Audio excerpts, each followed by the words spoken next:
Eu quero compartilhar com você um questionamento que todo cristão ele passa de tempo em tempo. Eu tenho o hábito sempre, já falei isso aqui, de me avaliar de tempo em tempo. E eu percebo Deus me chamando para lugares mais altos. E eu sei que Deus também tem chamado você, igreja, Jardim Esperança, para lugares mais altos. Quantos creem nisso como verdade? Amém. Deus sempre está nos impulsionando, sempre com o desejo de nos promover. Isso não necessariamente se torna algo público, né?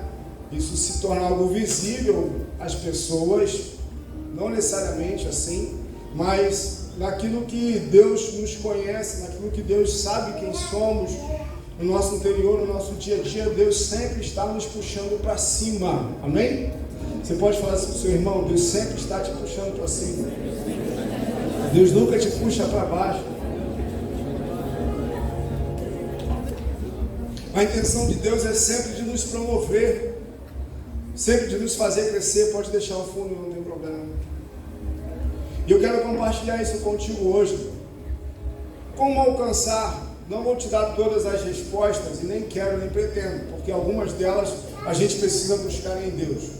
Mas eu quero te apontar alguns caminhos, algumas observações, algumas áreas que nós precisamos ter definido isso dentro de nós. E para falar sobre essas áreas, eu quero falar sobre um adágio popular, algo que a gente fala comumente na nossa vida, muito mais ligado à alma, que fala sobre virar a página. Não é isso? Quando uma pessoa está engasgada, está encalhada em alguma situação, o que a gente fala às vezes? Ô irmão, vira essa página, isso aí já passou. Não é verdade? Os jovens falam o quê? Fala para mim aí. Vira essa página, larga isso, vambora, né? Esquece isso, tal. Então, vamos que vamos. Então eu quero trabalhar isso, vira essa página. Algumas páginas precisam ser viradas na nossa vida, se a gente quer de fato alcançar as promessas de Deus. Deus tem promessas para você, irmão? Amém. Deus tem. Você pode virar para o seu irmão, dar um sorriso bem lindo para ele, assim: Deus tem promessa para você. Claro que tem. A Bíblia está recheada de promessas, amém, queridos? Para todas as áreas da nossa vida.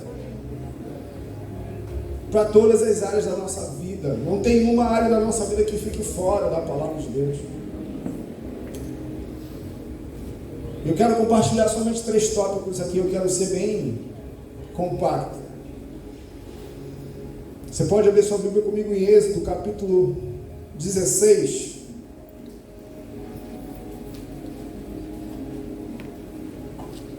Êxodo 16.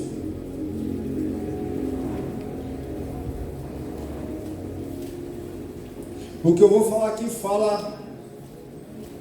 é uma palavra, na verdade, pastoral para a igreja, mas esse aspecto fala um período de transição, períodos de escolhas na nossa vida.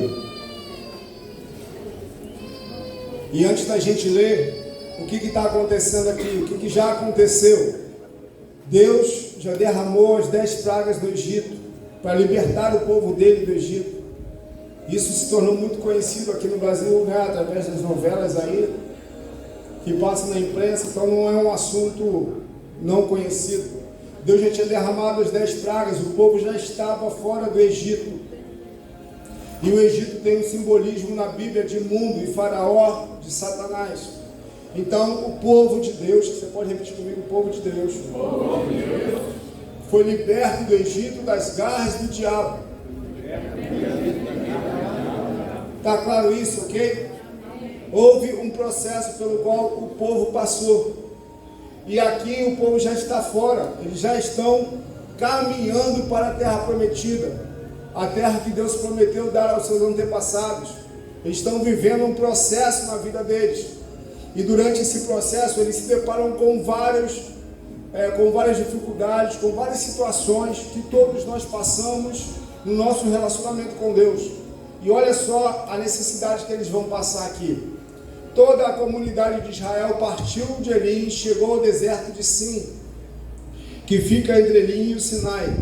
Foi no 15º dia do 2º mês, depois que saíram do Egito. Sério. No deserto, toda a comunidade de Israel reclamou a Moisés e Arão. Disseram-lhe os israelitas: quem dera a mão do Senhor nos tivesse matado no Egito. Lá nos sentávamos ao redor das panelas de carne e comíamos pão à vontade.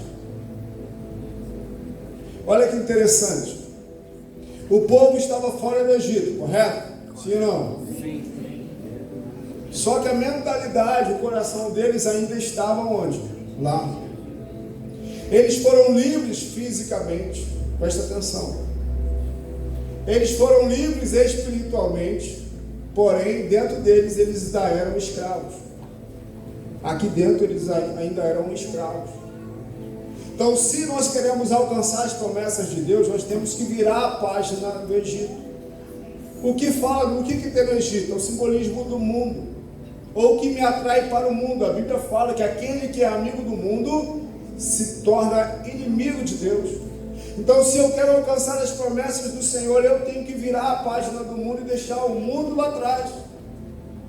Nós não fomos escolhidos para o mundo. Na verdade, nenhum ser humano foi, em Cristo Jesus, escolhido para permanecer no mundo. Segundo a Bíblia, como simbolismo do Egito e também Faraó de Satanás. Queridos, mas muitas vezes nós nos deparamos cristãos que já aceitaram a Cristo. Cremos que tiveram uma experiência real com Jesus, mas estão apegados a coisas lá do mundo. Aqui foi somente uma, eu só li uma de tantas outras necessidades e situações que o povo passou, onde eles reclamaram do passado deles no mundo. E a questão é, se eu quero viver o que Deus tem para mim, você quer viver o que Deus tem para você? Nós precisamos virar a página do mundo. De achar que no mundo nós éramos de fato realizados, quando nós não éramos. Nós estamos, quando fazemos isso, estamos o quê? Anulando a cruz de Cristo. E se eu quero viver o que Deus tem para mim, eu não tenho que ficar beliscando o mundo. Eu não tenho que ficar, porque no mundo há o quê? Há o pecado desenfreado, sim ou não? Há o pecado desenfreado. Nós, obviamente, você e eu, nós pecamos, nós erramos. Mas no contexto da santidade, o pecado não se torna uma prática constante, mas sim um acidente. Amém, igreja? Amém. No mundo é completamente diferente. É onde o pecado é liberado, onde não há consciência do certo e errado, segundo os padrões da palavra de Deus. Então, se nós queremos viver as promessas de Deus, se nós queremos, já tivemos um encontro pessoal com Cristo, nós precisamos largar o mundo, nós precisamos largar o pecado, nós precisamos virar a página e seguir a nossa caminhada para a terra prometida. Nessa noite, em nome de Jesus. Nós não sabemos da sua história, obviamente, mas o Senhor contempla. E às vezes a gente tem mania de ficar olhando para trás. Deus te chama nessa noite a não olhar mais para trás, não olhar mais para o teu passado, não olhar mais para o mundo. Não pensar que algum prazer momentâneo pode se comparar à cruz de Cristo na sua vida, na minha vida. Ao preço que Ele pagou por mim e por você naquela cruz. Amém, queridos? Amém? Amém? A Bíblia fala que para a liberdade Cristo nos libertou. Aleluia. Amém? Amém? Quando nós voltamos ao Egito, quando nós tocamos, como simbolismo, tocar no pecado, ficar beliscando o pecado, nós estamos num caminho de volta. Em nome de Jesus, Deus não nos chamou para sermos prisioneiros do pecado no Egito. Deus nos chamou para a liberdade do reino de Deus. Nós somos chamados por Deus para vivermos em liberdade no reino dele. E o que é o reino de Deus? gozo, alegria, justiça, paz e alegria em quem? Acabamos de falar dele o mês todo passado. Espírito Santo. Aleluia. Isso é o reino de Deus. Justiça, paz, alegria no Espírito Santo. Amém? Isso não há no mundo. No mundo não há justiça, não há paz e não há alegria verdadeira. Glória a Deus. Vamos para a segunda. Essa aqui é bem forte. E vou te falar, não é fácil não, mas nós vamos conseguir, amém? Segundo Samuel, texto, 12, 18 a 22. Que eles não estão abrindo a Bíblia, que minha Bíblia é letra pequena, tá? Então vou forçar muito a vista. Então vamos ler ali para mim melhor. Se nós queremos viver as promessas de Deus, alcançar as promessas de Deus, nós precisamos virar a página das perdas e dos fracassos.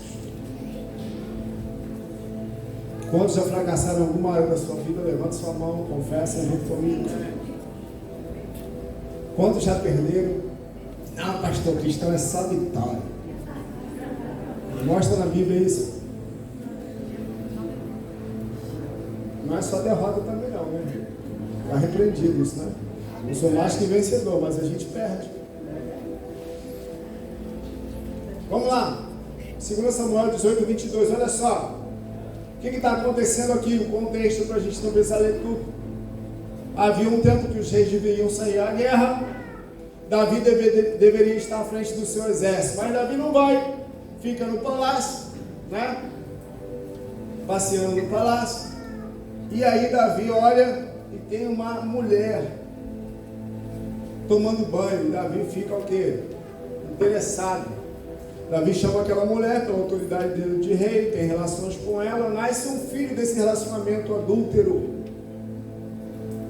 Davi apronta, tenta matar o marido dela e depois mata, não necessariamente com suas próprias mãos. E essa mulher tem um filho dele. Esse filho adoece. Segundo a palavra do profeta Natan, esse filho iria morrer. E no período que o filho de Davi está doente, Davi faz algo que vai nos chamar muita atenção. Olha só. Não, te dei o texto errado. Desculpa. Perdão. Já vou consertar. Foi? Por isso deu a coluna o seu próprio nome. Não.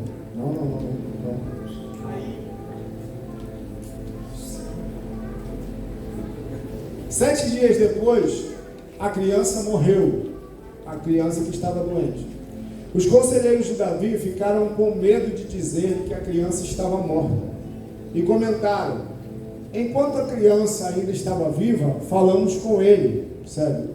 E ele não quis escutar-nos. Como vamos dizer que a criança morreu? Ele poderá cometer alguma loucura. Davi, percebendo que seus conselheiros cochichavam entre si, compreendeu que a criança estava morta e perguntou: a criança morreu? Sim, morreu, responderam eles. Sério. Então Davi levantou-se do chão, lavou-se, perfumou-se e trocou de roupa. Depois entrou no santuário do Senhor e fez o quê? O adorou. E voltando ao palácio, pediu que lhe preparassem uma refeição e comeu. Seus conselheiros lhe perguntaram: por que ages assim? Enquanto a criança estava viva, jejuaste e choraste. Mas agora que a criança está morta, te levantas e comes. Ele respondeu: enquanto a criança ainda estava viva, jejuei e chorei. Eu pensava: quem sabe, talvez o Senhor tenha misericórdia de mim e deixe a criança viver. Segue à frente. Depois, mas agora ela morreu. Por que deveria eu jejuar? Poderia eu trazê-la de volta à vida? Eu irei até ela, mas ela não voltará para mim. Vamos parar por aqui, vamos pensar. Esse filho era fruto de um adultério. Davi se arrepende e Deus fala para ele: você não vai morrer, porém a criança vai. essa criança adoece. Davi então paga um preço de jejum e oração pela vida dela, porém não tem êxito, a criança vai e falece. E aqui nós percebemos o que? Não bastasse a tragédia para Davi do adultério, não bastasse a tragédia da promessa de que a criança iria morrer, de que aquilo que Davi fez oculto, aquilo que ele fez escondido, Deus faria com que fizessem com as mulheres dele a luz do dia, como consequência do pecado dele. Davi passa por essa tragédia da perda, do luto. E aí então a gente se pergunta como pode, como os conselheiros de Davi perguntaram e indagaram ele: você estava aí lamentando, chorando enquanto ela estava viva e ela morre, você toma um banho, se perfuma, adora. Ou seja, Davi vira uma página na vida dele.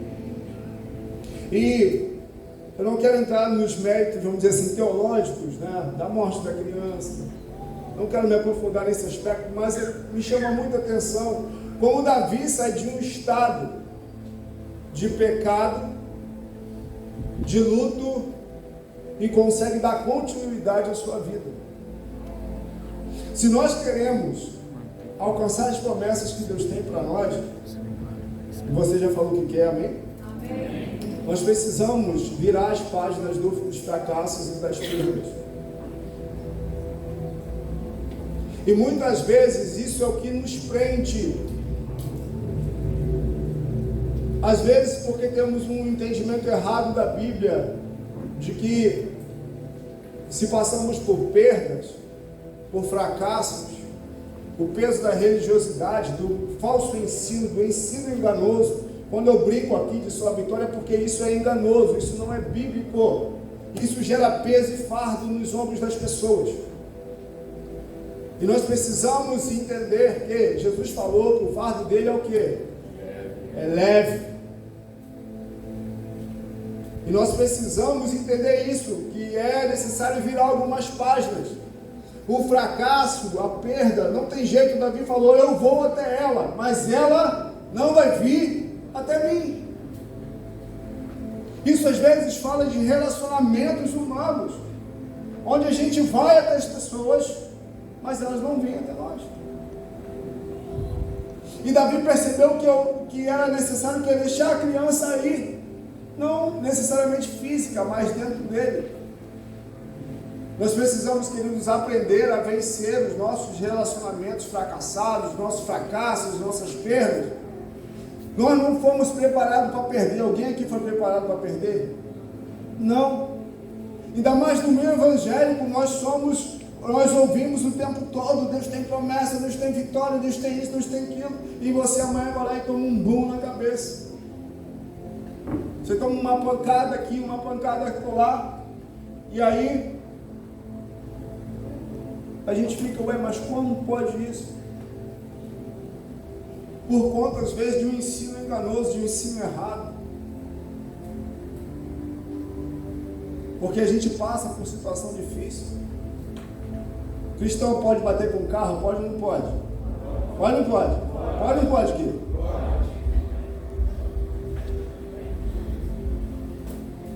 Pode ter problema financeiro? Pode ou não pode? Problema de doença? Pode ou não pode? Mas não, parece que a gente não tem problema, a gente vive numa... Isso é falso ensino, irmão. A gente é carne, a gente também é alma. Nossa alma pode adoecer, pode ou não pode? Se o corpo adoece, a alma também. Então nós precisamos entender isso e virar algumas páginas. Hoje, de repente, você entrou aqui com esse sentimento de fracasso. Tem algumas coisas que eu vou falar para você: é difícil, é duro. Eu estou te falando porque, se eu estou falando que essa mensagem é o que eu estou processando, o quê? Faz um ano. Com esses princípios. Nós temos que deixar o passado no passado. Vai conseguir mudar o passado? Responde para os sermões: você vai conseguir? Pergunta para ele: você vai conseguir mudar o passado? Qual a resposta? Não. Você não está no universo Marvel? Não é isso? Não está no universo mago. Você não é senhor do tempo. Você não pode voltar na máquina do tempo, de volta para o futuro, para os mais de 40 aí, quem tem mais de 40. Como eu. Yes. Não tem um DeLorean, não tem um professor maluco cabeludo que vai te levar para o passado. Então, em nome de Jesus, vira as páginas que precisam ser viradas. Fracassou? Errou? Está vivo, não está? Com os convictos. O presente está diante de você. O futuro também. Vira a página. Não de forma irresponsável. Por favor, não quero gerar aqui, passar a ideia de que nós não temos que ser responsáveis, de que nós não temos que avaliar os nossos atos, de que não temos que nos arrepender. Não é isso que eu estou falando, na minha igreja. Vocês já me conhecem e já sabem que não procedo dessa forma. Mas tem certas coisas que a gente precisa virar a página. Em nome de Jesus. Davi virou a página da vida dele. Não que Davi ainda apanhou muito. Davi sofreu aqui rebelião. Sofreu com estupro de filha. Davi sabia das consequências do erro dele. Mas Davi, no final da sua vida, ele foi passar o reino ao seu filho Salomão. Não de forma destruída, com o reino todo problemático, não. O reino foi passado para o seu filho, o reino lá em cima, com a perspectiva de se construir o grande templo de Salomão. Davi ajunta a riqueza, entrega essa missão para o seu filho, entrega o reino no auge, os 12 tribos de Israel vivendo em unidade, debaixo de um governo único. E mesmo com tanta besteira que Davi fez, ele é reconhecido como um homem segundo o coração de Deus. Porque tinha um coração quebrantado, disposto a se arrepender e seguir em frente. Amém? Amém. 3. E aí? Vamos juntos virar essas páginas?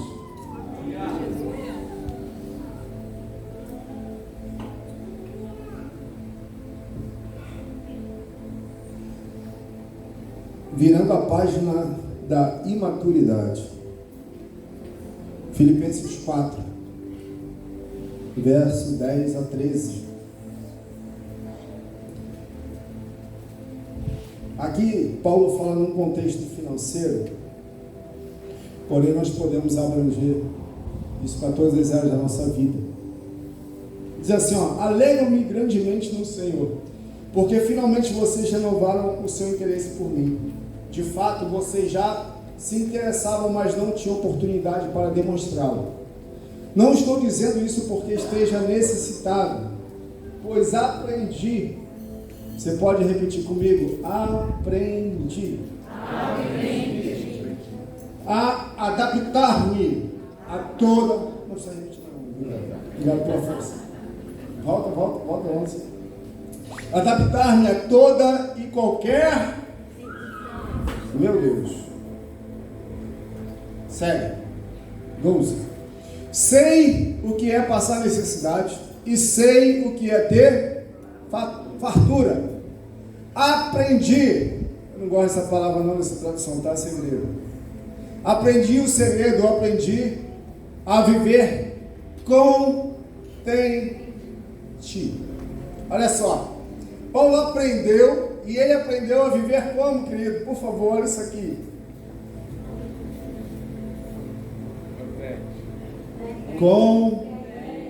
Dá um sorriso pro seu irmão. Está passando por outro irmão. Mostra as canjiquinhas. Aprendeu a viver de cara fechada, de cara amarrada? Ele aprendeu a viver contente. Ah, pastor, mas quer falar de contentamento? Ah, ok. Ué, quer mais não? Contente em toda e qualquer situação. Seja bem alimentado. Olha o Egito ali, ó. Lembra do Egito? Seja bem alimentado, seja com fome. Com fome a gente fica de cara feia, né, irmão? Eu fico, confesso. Tendo muito ou passando. Meu Deus! Jesus! Me ajuda, Senhor. A gente acabou de ler que Paulo, aconteceu algo com ele. Ou seja, ele aprendeu. O que nós podemos imaginar aqui? As circunstâncias que Paulo vivia não estavam necessariamente no controle dele. Nós vamos passar por situações na vida que não estão no nosso controle. Por exemplo, os irmãos lá na Ucrânia, a vida deles está fácil? Não. No Brasil está muito melhor, né, irmão? O crente está reclamando. Deixa quieto isso. Fica para depois. E aí Paulo fala que ele aprendeu a viver em toda e qualquer o quê? Situação. Isso está falando de que tem situações da nossa vida que não estão no nosso controle. Tem outras que estão na nossa esfera de controle, de ação ou de reação. E para essas nós precisamos o quê? Fazer o nosso melhor. Mas tem certas situações que fogem do nosso controle. E nós precisamos fazer algo que Paulo fez. Nos adaptar. Só que ele fala que ele aprendeu, ou seja, ao longo das experiências que ele passou, diante das situações que ele viveu, ele passou por um processo de aprendizado. Ou seja, Paulo amadureceu. Qualquer fominha na barriga, estou morrendo de fome. Aí briga com a mulher, que o almoço está atrasado, briga com os filhos, fica de mau humor, por qualquer besteira. Paulo fala, isso não acontece na casa do crente não. Acontece.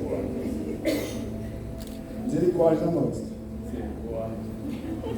É verdade. Então Paulo fez o quê? Ele aprendeu. Resumo da obra. Vamos conseguir mudar isso? Não. São situações inerentes à cidade, a um estado, a uma nação. O que nós vamos fazer com isso? Deixa eu falar, querido, se a gente não virar a página da imaturidade, ou seja, das nossas reações costumeiras nas mesmas situações, a gente vai permanecer no lugar onde a gente está. Agora, se a gente aprender a amadurecer com as situações, Deus vai poder nos levar aonde Ele quer nos levar. Vou te falar, igreja, não é fácil. Nós precisamos aprender. E aqui nesse aprendizado tem várias áreas da nossa vida que a gente pode jogar aqui dentro. Mas a questão é, se nós queremos pessoalmente, na nossa família, no nosso relacionamento, como igreja, e para os lugares que o Senhor quer nos colocar, nós precisamos o quê? Amadurecer. Aprender. Exemplos. Estamos há 11 anos, amor? 11 anos, à frente da igreja. Então já erramos bastante nessa caminhada desses 11 anos. Aí eu falo, né? Nós dois, como pastores, como líderes, como pais, nós erramos, nós falhamos. Se eu for viver de passado, irmão, eu vou ficar preso lá. Eu não quero. Eu preciso aprender desses 11 anos o que foi bom, o que não foi. O que não foi bom por nossa falha, ou o que não foi bom por conta de coisas que nós não tínhamos controle. E para onde nós estamos indo? Eu preciso olhar o que nós podemos aprender, o que nós podemos observar. O que eu posso amadurecer com isso? Não dá para enfiar minha cabeça na terra e falar, poxa, eu podia ter feito isso, eu podia ter feito aquilo. Não dá. Eu podia ter feito lá atrás, não fiz. O que eu posso é fazer diferente hoje.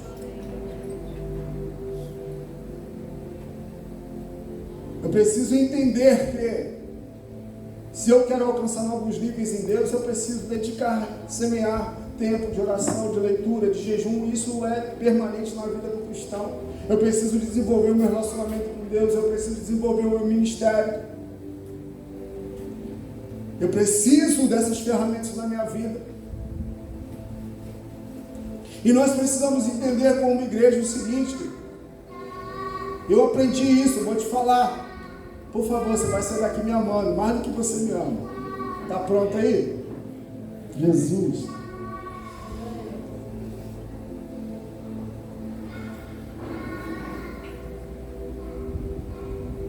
Tem algumas situações que eu aprendi a fazer como Davi. Tá preparado, irmão? Com muito amor vou falar isso, presta bem atenção para você que conhece o meu coração. Em muitas situações eu me vi como Davi, indo a pessoas que não queriam vir até mim. E eu precisei aprender a deixar as pessoas irem, seguirem seu caminho. Porque eu insistia em ir até elas e elas não vinham até mim. E isso me causava dor. Isso me causava questionamentos sem respostas. E eu precisei aprender que ao longo desses 11 anos,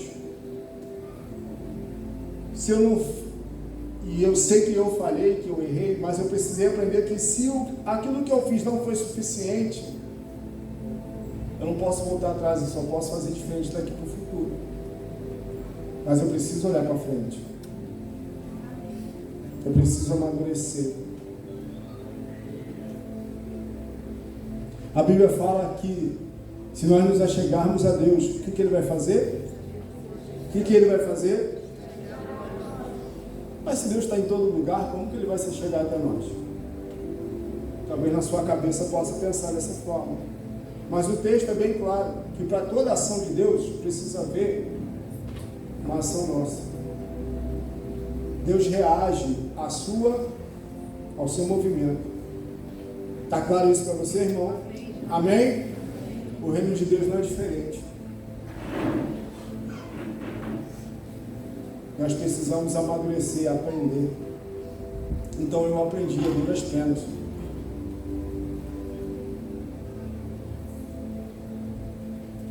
Eu quero me chegar mais a Deus, Deus vai chegar mais perto de mim. Eu quero me relacionar melhor com o meu irmão, eu preciso que eu tenho que dar um passo na direção dele. Todo mundo aqui gosta de receber visita em casa, sim ou não? Sim ou não? Pergunto eu a você, você tem perna? Então vá visitar alguém.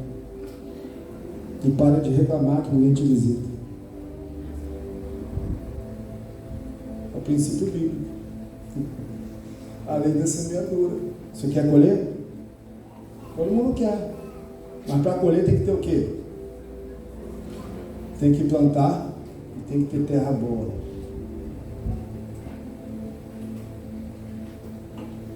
Nós precisamos amadurecer, querido, sair do campo da imaturidade. Virar a página da imaturidade. Dentro de mim, às vezes, repousam alguns questionamentos que eu faço para mim mesmo. Até quando, Júlio, você vai permanecer assim? Você já fez essa pergunta para você? Quem me livrará do corpo desta morte? Eu falo, não, cara, não é possível. Eu sou eu, o único maluco que se olha no espelho e fala assim, rapaz não, né? Senhor, tio, cara, isso me mata, tio. Uau, moço. Difícil. Parei disso aqui. Cara, até quando tu vai ficar assim? Você não aprendeu ainda? Não foi suficiente? Nós precisamos aprender, querido. E de forma o quê? Emburrada, embrutecida? De forma o quê? Uma das coisas que eu aprendi, eu quero fechar, o louvor, por favor, vem aqui, senão eu vou falar demais. Ministério, louvor, por favor. Uma das coisas que eu tenho aprendido, e eu falo assim, é um trabalho dentro de mim, tá bom, querido? Por isso que eu falo que a palavra é para mim também. Eu estou vivendo isso. É aprender a celebrar mais as boas notícias. Sabia que às vezes eu percebo, não sei se você percebe isso comigo, nós temos dificuldade de celebrar as boas notícias, de vibrar, porque às vezes a gente está tão focado em alguns problemas. Sabe quando faz aquela rodinha? A gente vai para um convívio, os irmãos fazem assim, pastor, aproveitando que o senhor está aqui. Quem já fez isso aí, irmão? Não faz mais isso não. Consultoria. Aproveitando que o senhor está aqui, pastor. Na festa, no aniversário, na comunhão. Não, irmão, o pastor gosta de festa, eu gosto de festa. Comunhão é comunhão. Vamos jogar vôlei, vamos jogar vôlei. Não vem falar de problema, não. Vamos aproveitar os bons momentos e celebrar, entrar nos bons momentos, amém? Amém. Para com essa mania de crente, você fica falando problema. Vamos celebrar, irmão, aprender a celebrar, pular na presença do Senhor. O reino de Deus é o quê? Alegria, paz, o Espírito Santo.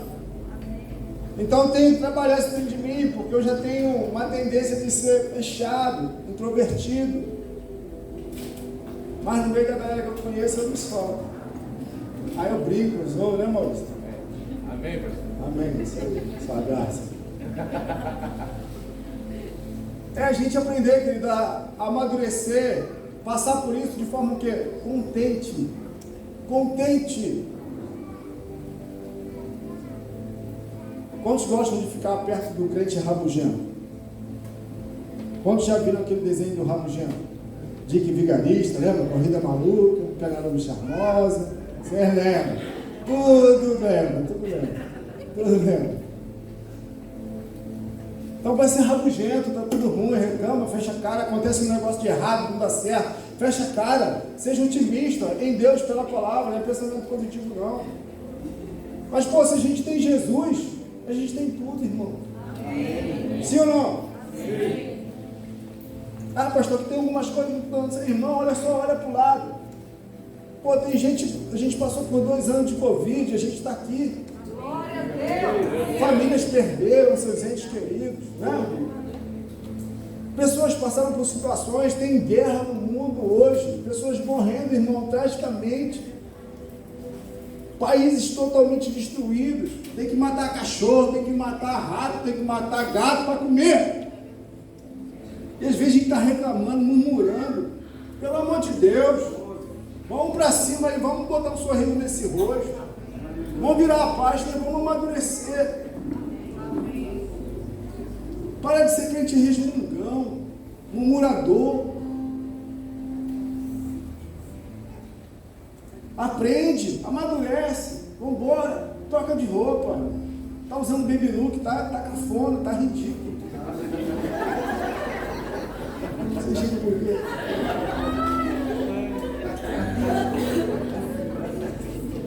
Dá para estar com a roupa maior, não é problema usar baby look não, pelo amor de Deus. Se quer usar, usa.